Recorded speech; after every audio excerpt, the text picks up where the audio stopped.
मुख्यमंत्री देवेंद्र फडणवीस यांच्या अध्यक्षतेखाली आज पार पडलेल्या राज्य मंत्रिमंडळाच्या बैठकीत राज्यहिताचे 4 महत्त्वाचे निर्णय घेण्यात आले। युवक, शेतकरी, कंत्राटदार तसेच सहकारी संस्थांना दिलासा देणारे हे निर्णय पुढीलप्रमाणे। राज्यातील औद्योगिक प्रशिक्षण संस्थांमध्ये पीएम सेतू योजना राबवण्याचा निर्णय मंत्रिमंडळाने घेतला आहे।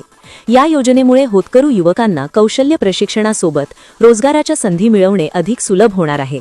पहिल्या टप्प्यात नागपूर, छत्रपती संभाजीनगर आणि पुणे जिल्ह्यातील औद्योगिक प्रशिक्षण संस्थांमध्ये ही योजना लागू करण्यात येणार असून पुढील टप्प्यात राज्यातील इतर संस्थांचाही समावेश केला जाणार आहे।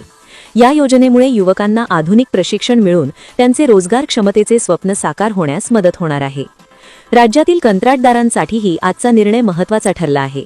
सार्वजनिक बांधकाम विभागाशी संबंधित सूक्ष्म, लघु व मध्यम कंत्राटदार तसेच उद्योजकांची प्रलंबित देयके अदा करण्यासाठी विशेष व्यवहार व्यवस्था सुरू करण्याचा निर्णय घेण्यात आला आहे। या व्यवस्थेमुळे कंत्राटदारांची रखडलेली देयके वेळेत मिळणार असून त्यांना आर्थिक दिलासा मिळणार आहे। धुळे येथील जवाहर शेतकरी सहकारी सूतगिरणीचे पुनरुज्जीवन करण्याचा निर्णयही आजच्या बैठकीत घेण्यात आला। ही सूतगिरणी पुन्हा कार्यान्वित करण्यासाठी राष्ट्रीय सहकारी विकास संस्थेकडे शिफारस करण्यात येणार आहे। या निर्णयामुळे परिसरातील शेतकरी आणि कामगारांना मोठा लाभ होणार आहे। याशिवाय शासकीय जमिनींच्या भाडेपट्ट्याच्या कालावधीत वाढ करण्याचा निर्णय मंत्रिमंडळाने घेतला आहे। विविध कारणांसाठी देण्यात आलेल्या शासकीय जमिनींचे भाडेपट्टे आता वाढीव कालावधीसाठी मंजूर करण्यात येणार आहेत।